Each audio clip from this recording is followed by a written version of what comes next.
안녕하세요. 실로암교회를 담당하고 있는 손상수 목사입니다. 우리는 3월부터 매월 한 권씩 성경을 선택해서 함께 묵상하는 시간을 가졌었는데 첫 번째는 하박국, 두 번째는 요나, 세 번째는 요엘, 그리고 6월 와서는 말라기입니다.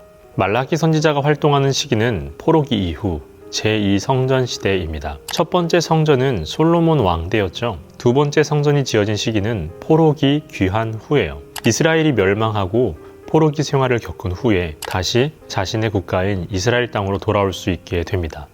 총 3번에 걸쳐서 포로 귀환 횡렬이 이어져요. 그런데 이때 1차 포로 귀환을 이끌었던 사람이 스룹바벨이라는 사람이었는데 그 스룹바벨이 1차 포로들과 함께 돌아와서 가장 먼저 한 일이 성전을 건축한 일이었어요. 이때 건축한 성전을 지도자 이름을 따서 스룹바벨 성전이라고도 하고 제2성전이라고 합니다. 어찌되었든 포로기 생활을 마치고 신앙과 삶을 다시 세운 것입니다. 이제 이스라엘 백성들의 신앙이 점점 굳건해졌겠죠. 처음에는 괜찮았습니다. 하지만 시간이 흐른 후에는 똑같아졌습니다. 그토록 바라던 성전을 다시 지었고 하나님의 말씀으로 돌아왔지만 이젠 익숙해진 거예요. 성전과 말씀이 있었지만 삶과는 무관했습니다. 사회적으로, 종교적으로 부패하자 도덕적으로 해이해지기 시작했었고 심지어 이스라엘 백성들의 지도 계층인 제사장들마저도 부패했습니다. 오죽했으면 하나님의 말씀 중에 이런 말이 있죠. 이런 식으로 예배를 드릴 거면 성전 문을 닫으라고. 이때 등장한 선지자 중 한 명이 말라기입니다. 지금까지 상황을 보았을 때 말라기 선지자가 무슨 메시지를 전했을지 예상이 되시죠? 이스라엘 백성들 사이에 퍼져 있는 부패, 비윤리적인 모습들을 질책하고 종교적으로, 사회적으로 엄격한 윤리를 강조합니다. 그렇다면 구체적으로 어떻게 회복하라는 것일까요? 말라기 4장 4절에서 5절의 말씀을 읽겠습니다. 너희는 내가 호렙에서 온 이스라엘을 위하여 내 종 모세에게 명령한 법, 곧 율례와 법도를 기억하라. 보라, 여호와의 크고 두려운 날이 이르기 전에 내가 선지자 엘리야를 너희에게 보내리니.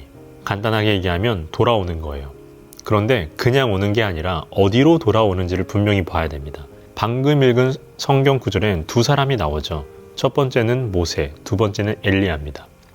모세가 상징하는 건 율법이에요. 시내산에서 받았던 하나님의 계명이자 하나님의 말씀을 기억하고 돌아오라는 말이에요. 두 번째 인물인 엘리야는 모든 선지자들을 대표하는 선지자가 바로 엘리야입니다. 엘리야의 메시지가 어땠습니까?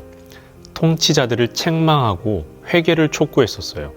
다시 말해서 엘리야를 언급하는 것은 현재 백성들의 잘못된 관습을 책망하는 것이고 그들에게 회개를 요구하는 거예요. 돌이키라는 것이죠. 결론적으로 신앙과 무관한 삶을 책망하는 것이고 때문에 회개를 촉구하는 것이고 다시 하나님의 말씀으로 돌아오라는 것입니다. 그게 말라기 선지자의 메시지예요. 그런데 이 말라기 선지자의 메시지를 묵상하다 보면 요즘 현대인 기독교인들과 굉장히 비슷하다는 생각이 듭니다. 말라기를 읽고 나서 우리도 간절한 마음으로 예배를 드려야 한다는 것도 물론 맞아요. 그러나 말씀을 잘 보고 또 묵상을 해보면요. 분명한 기준을 제시하고 있다는 거예요. 그 기준이 무엇이었습니까? 모세와 엘리야였습니다. 이것이 무슨 의미입니까? 요즘 현대 기독교인들은 아쉽게도 성경을 거의 안 읽습니다. 읽는 분들도 많이 있지만 대부분은 잘 읽지 않아요. 종교적인 의미에서 접근을 하면요. 기독교인이라는 사람들은 사실 기독교의 본질이 무엇인지도 잘 모르고 기독교에서 말하는 복음이 무엇인지 설명을 잘 못합니다. 누구를 탓하겠습니까? 세상이 악한 것이 아니라 가르치지 못한 목회자와 교회의 잘못이고 배우지 않으려는 교인들의 잘못입니다. 우리가 말씀을 등한히 여긴 결과인 겁니다. 이것이 말라기에서 말하는 당시 이스라엘의 현상이었습니다. 그래서 말라기 선지자가 말하는 것이죠. 현실을 책망하는 거예요. 이렇게 하면 안 된다고. 그러나 책망으로 그치지 않죠? 회개하라는 거예요. 돌이키라는 것이죠. 그리고 어디로 돌이키라는 겁니까? 모세와 엘리야에게로 하나님의 말씀과 그 말씀에 대한 정신으로 돌아오라는 겁니다. 우리는 돌아가야 됩니다. 말씀으로 돌아간다는 건 설교 열심히 들으라는 말이 아닙니다. 성경 말씀 잘 읽으라는 겁니다. 읽고 묵상하고 모르겠는 것은 물어보고 확실히 하려고 애쓰라는 겁니다. 배우라는 것입니다. 요즘 이단이 많고 또 이단들이 자본을 투입하여 공공기관으로 침투한다고 합니다. 이단들은 가짜를 가지고도 당당하게 침투하고 진리를 믿는 우리는 염려만 하고 있습니다. 세계적인 명품 업체들은 모조품이 판을 쳐도 떳떳하고 당당하며 자신의 제품에 자부심을 느낍니다. 모조품 신경 쓰지 않고 자신의 진품을 홍보합니다. 하지만 우리는 진리를 전하지 못합니다. 왜냐하면 모르기 때문이에요. 안 알려주고 안 배우기 때문에 모릅니다. 세상이 악하다고 탓할 필요가 없습니다. 이단 탓할 필요도 없습니다. 결국 우리의 잘못입니다. 이젠 돌아가야 합니다. 더 늦추지 말아야 합니다. 따라서 이 6월 말라기의 말씀을 묵상하면서 하나님의 말씀으로 돌아와 그 말씀에 뿌리 내리며 걸어가시는 우리 실로암 교회가 되길 주님의 이름으로 축복합니다.